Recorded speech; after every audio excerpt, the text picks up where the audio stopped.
Salut camarade, t'es en train d'écouter ma chronique pour le podcast Louis XVI 64.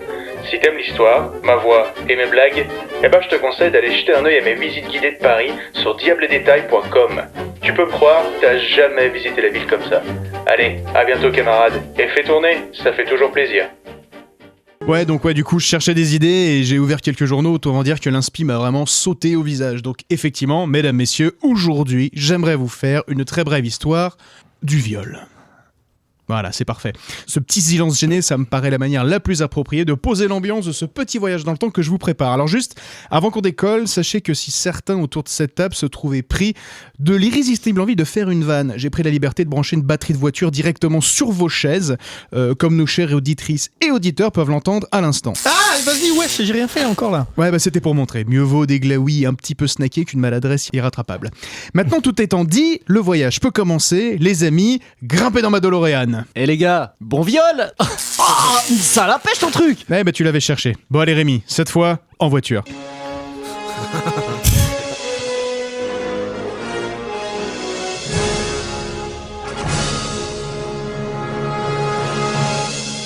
C'était peut-être un poil trop enthousiaste. Bref, nous voici donc en Grèce antique. On est en 400 avant Jésus-Christ, donc c'est l'époque de Platon, de Socrate et tous ces types habillés avec des rideaux. Figurez-vous, messieurs, dames, qu'en Grèce antique, le viol n'existe pas. Non, aucune mention du viol dans les textes. Tiens.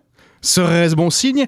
Absolument pas. Je vous rassure, en fait, le viol tel que nous l'entendons, nous, donc c'est-à-dire la pénétration de force dans un sexe, ce qui fait d'ailleurs qu'une matraque dans un anus, ça s'appelle un contrôle d'identité, c'est bien, vous suivez ? Bravo. Donc le vol tel qu'on l'entend, il existe bien. Mais en fait, c'est que l'entièreté des notions à transgresser pour que le viol ait un sens n'existe pas en Grèce antique. Par exemple, le consentement, ça n'existe quasiment pas.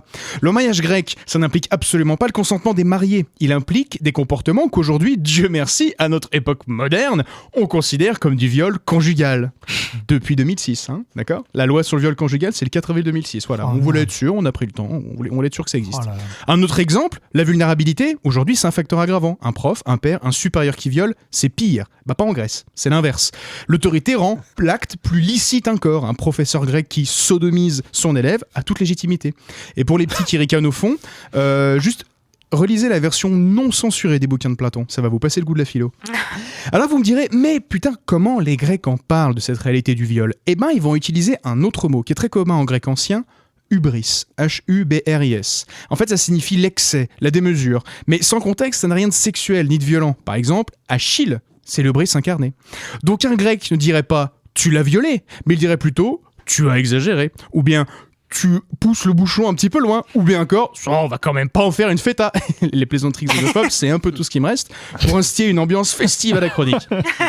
Alors, est-ce à dire qu'en Grèce antique, on peut violer comme ça qui on veut, quand on veut, à la zob ? Non, calmez-vous, je vois déjà qu'à Saint-Germain, on se cotise pour acheter une DeLorean. Non, c'est pas ce que ça veut dire. En fait, ça veut dire que dans un monde où l'agression sexuelle n'est pas nommée, n'est pas pensée, pas plus que le consentement ou la vulnérabilité, en fait, le seul corps qui puisse être atteint, c'est le corps du citoyen grec mâle. Littéralement, en fait, si une femme est violée, c'est l'honneur du mari qui est attaqué. Merci.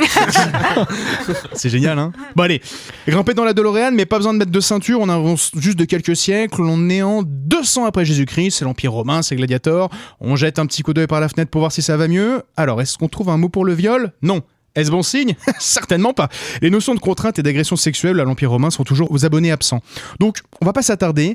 Restez dans ma DeLorean, qui du coup, je pense, vu le contexte, ressemblerait peut-être plus à une camionnette blanche un peu chelou et un peu cracra. Et là maintenant, accrochez-vous à vos slips, on part pour le Moyen-Âge.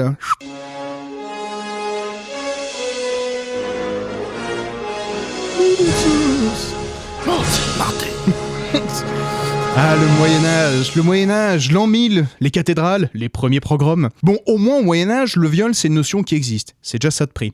Notamment parce que le christianisme est passé par là, et ça peut surprendre, mais à l'époque, ils étaient plutôt contre le viol. Et aux surprises, que remarquons-nous ? Que le viol apparaît très très peu dans les sources. Par exemple, on a une occurrence de 1 à 3% dans les affaires criminelles de Paris au Moyen-Âge. Serait-ce bon signe ?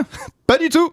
Le Moyen-Âge est une société d'honneur, en fait. Tout se joue sur l'honneur. La justice médiévale, elle ne cherche pas le juste ou le vrai, elle cherche la paix. Elle a à cœur d'éviter la spirale de vengeance, les vendettas. Donc, en cas de viol, on cherche surtout à régler les histoires à l'amiable, pour éviter que la honte retombe sur la famille de la victime. C'est fou, hein?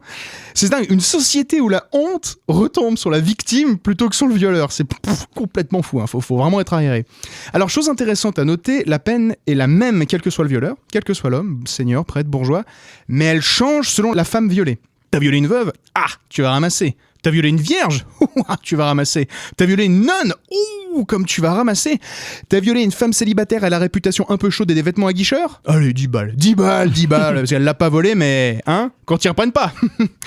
Non mais c'est fou, hein. Une société où on estime la gravité du viol à la réputation aux vêtements de la meuf.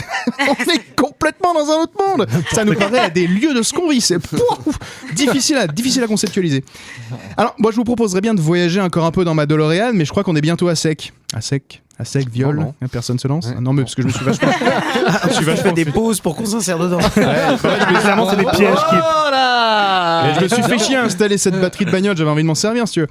Non, puis de toute façon, la situation s'améliore pas des masses dans les siècles qui vont suivre, hein, ce qu'on appelle la Renaissance, l'époque de Christophe Colomb en gros.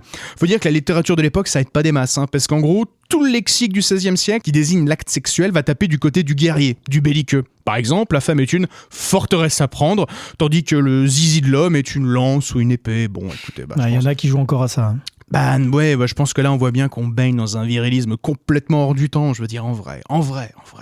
Prolonger son zizi par une arme, mais qui fait ça aujourd'hui? Qui fait ça? Vladimir Poutine, Ted Cruz et Alexandre Benalla.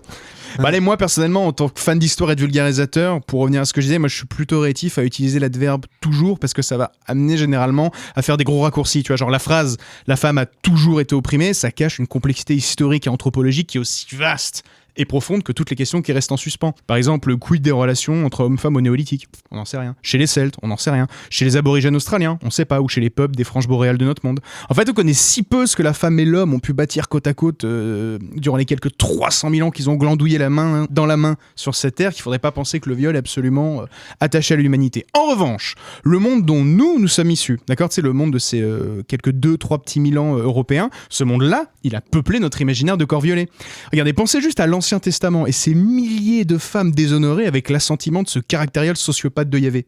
Voilà, ça c'est un truc qu'on enseigne. Pensez à ce que les Grecs réservent aux Troyennes, si vous avez un peu l'Iliade en tête. Homère dit, une fois que les portes de la ville sont ouvertes, c'est open bar, quoi, servez-vous. Et ça c'est un truc qu'on enseigne aux gamins, quoi. Après, Héloïse et Abelard, ça vous dit quelque chose? Romain, oui, il m'en a parlé Une hier. série Netflix.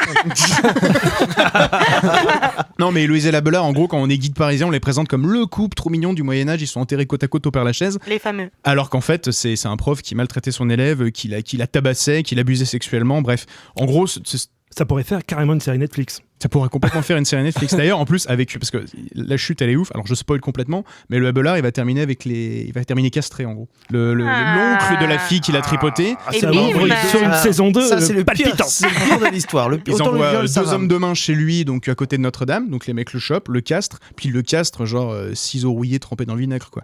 Et sympa. par contre, lui, il va porter plainte, je sais pas comment dire au Moyen-Âge, et donc les deux qui l'ont coupé les couilles Mais vont avant avoir des- les couilles coupées. Alors Ah oui. c'est belle histoire, ça. Et d'ailleurs, alors juste, c'est peut-être le seul truc qui est stylé dans l'histoire, parce qu'en vrai, sincèrement, sous la menace d'avoir les filles coupées par un vieux ciseau rouillé trempé dans le vinaigre, j'en connais 2-3 à Place Beauvau qui les sortiraient peut-être un peu moins rapidement.